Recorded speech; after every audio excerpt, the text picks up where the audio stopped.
আদর্শ প্রাণের পারা। একটু জোরে বলা যাবে না? কোন ব্যক্তি একবার যদি মুহাব্বতে সুবহানাল্লাহ বলে, আল্লাহ রাব্বুল আলামিন তারে 90 খানা নেকি দান করে। জোরে বলুন। দ্বিতীয় জায়গাতে পাওয়া যায় কোন ব্যক্তি একবার যদি নবীর মুহাব্বতে আল্লাহর প্রশংসা কানা বাবা সুবহানাল্লাহ যদি বলে, আল্লাহ রাব্বুল আলামিন আদেশ করে জিবরাইল যাও যাও এই ব্যক্তির জন্য আমার জান্নাতে একখানা খেজুরের গাছ লাগায়া দাও। চিৎকার দিয়ে বলুন। চেহারা নূরে ভরা আদর্শ প্রাণের পারা।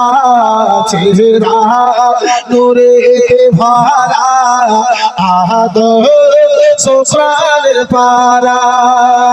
কে জান্নাতে চাবি যারে হাতে,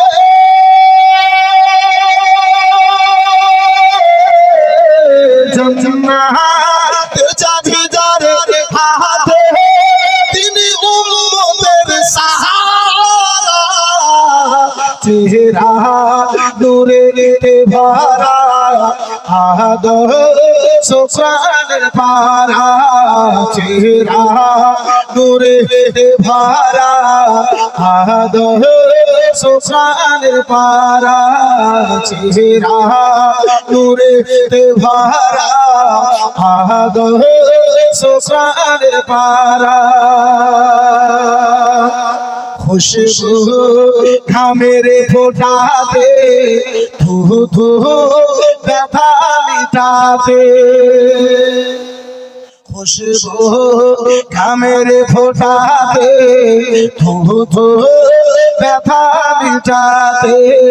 খুশবু ঘামের ফোঁটাতে ধু ধু ব্যথা মিটাতে। খুশবু ঘামের ফোঁটাতে ধু ধু ব্যথা মিটাতে। চারি ইশারায় আকাশের চাঁদ,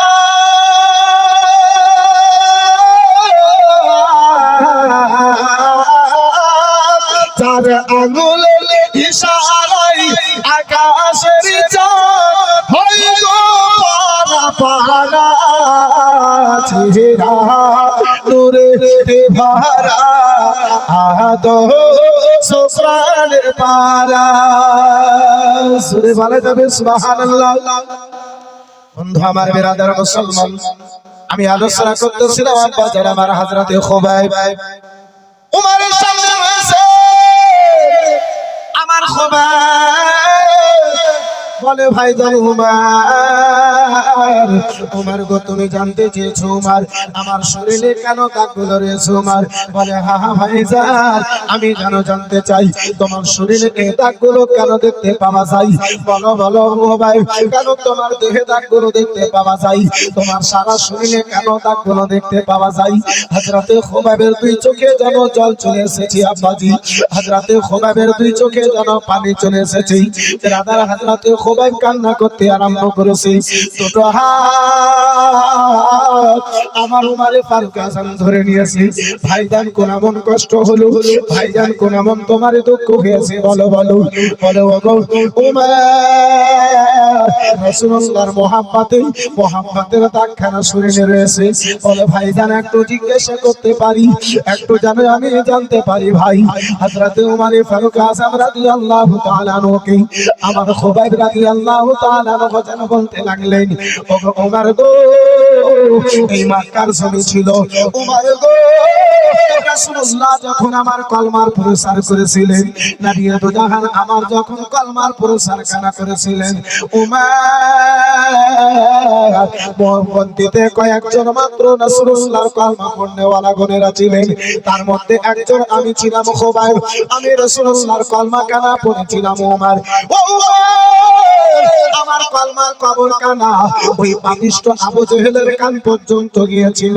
ওই মুহূর্তে আমি জানো কয়লা জ্বালায়া আগুনে যেন বেরাদের আগুন জ্বালিয়ে জ্বালিয়ে লোহা পিটা কাজ করতাম। লোহারের কাজ যেন আমি খুব এক যেন করতেছিলাম। আমার গো ওই কয়লা গুলোকে যেন জ্বালানো হলো, আমার কয়লা গুলোকে জ্বালানো হলো। কয়লার আগুন যখন দাও দাও করে জ্বলতে লেগেছে আমার গো, আমি সবাই আমার হাতে তুলি দিয়ে, আমি সবাই আমার পায়ে তুলি দিয়ে আমাকে কয়লার আগুনে ফেলে দিতে ওই জালিম পাপীরা বুঝে আমল আহমদ বাঁচাই বাকি আমারে আগুনে যেন ফেলে দিত। আমার চাম পড়ে, আমার মাংস পড়ে, আমার দেহ থেকে পানি পড়ে, রক্ত পড়ে আগুন গুলো নিভে যেত, কিন্তু জালিম আবু জেহেল আমারে যেন ছেড়ে দিত না। উমার গো ভাই ভাই গো ভাই জানো মা, আমার দেহে কানাকে আগুন থেকে যেন দূরে করা হতো, আবার কয়লার আগুন গুলোকে জ্বালানো হতো। ওই কয়লার আগুন গুলো যেন দাও দাও করে যখন জ্বলতো, আবার আমার হাতে দড়ি পায়ে দড়ি দিয়ে ওই আগুনে যেন ফেলে দিত। আমার গো, আমার চাম পড়ে, মাংস পড়ে, হাড় পর্যন্ত পুড়ে গিয়েছে। তারপরে ওই জালিম গুনেরা আমারে যেন ছাড়ে নাই, আমারে যেন ছাড়ে নাই। নিজের চাম, নিজের মাংস হাড় পোড়ানো বরদাস্ত করেছি উমার, তবুও রাসূলুল্লাহর দাওয়া কলমা কেন আমি খুবাইব ছাড়ি না। খুবাইব বলে উমার, আজকে যে শরীরে দাগখানা দেখতেছ উমার, ভাইজান উমার, এটা দুনিয়ার কোনো দাগ নয়, মুস্তাফার মুহাব্বতের দাগ নিয়ে রয়েছে, রাসূলুল্লাহর ভালোবাসার দাগ নিয়ে রয়েছে, ইসলামের কলমা পড়ার দাগখানা নিয়ে রয়েছে। বন্ধু আমার, বিরাদরান ইসলাম মুআজ্জাজ সামনে কিরাম, বাবা জীবন ভাইরা আমার, হযরতে উমর ফারুক আযম ওই সাহাবায়ে কিরামদেরকে দেখে বলেছিলেন, হে আমার রাসূলুল্লাহর প্রিয় সাহাবায়ে কিরামগণেরা, জান্নাতি যদি দুনিয়াতে দেখতে হয় হযরতে খুবাইবকে দেখে নাও। জীবিত অবস্থায় মক্কার জমিনে, আকাশের নিচে, জমিনের উপরে হযরতে খুবাইব জান্নাতি রয়েছে। জোরে বলুন সুবহানাল্লাহ। আব্বাজি আমার ভাইজান আমার, এই বিরাদর মুসলমান, এই মুসলমান, ইসলামের মোহাব্বতে, নবীর মোহাব্বতে আব্বাজি যে আমার খুবাইব নিজেকে আগুনে পুড়িয়ে দিয়েছেন আব্বাজি, সেই রাসূলুল্লাহর মোহাব্বতে, সেই আমার খুবাইবের চোখের জলের দোহাই দিয়ে ভিজা চোখে আব্বা এই হতভাগা নুরুল কাদরি, বন্ধু আমার বিরাদর মুসলমান, দুটো হাত তুলে একটু কোনো দোয়া করব আব্বা জান। চট করে আমি নিজের আলোচনাখানা আগে বাড়িয়ে নিয়ে যাব। এই আব্বা জান আমার, খুবাইবের মতো আমি আপনাকে পড়তে বলি না, খুবাইবের মতো নিজেকে কুরবান করতে বলি না, তাহলে আব্বা জান ওই রাসূলুল্লাহকে ভালোবেসে, নবী মুস্তাফার মুহাব্বতে, এই বন্ধু আমার বিরাদরান ইসলাম মুসলমান, আমার কামলিওয়ালা পয়গম্বরের মুহাব্বতে 5000টা টাকা পাঁচজন আল্লাহর বান্দাতে কেউ বলতে পারবেন ভাই, একজন কোন আল্লাহর বান্দাতে হযরতে খুবাইব রাদিয়াল্লাহু তাআলা আনহুর চোখের জলের দোহাই দিয়ে ভিজা চোখে দুটো হাত তুলে একটু দোয়া করব। চট করে আব্বা জান আমার একটু আগে বাড়ান।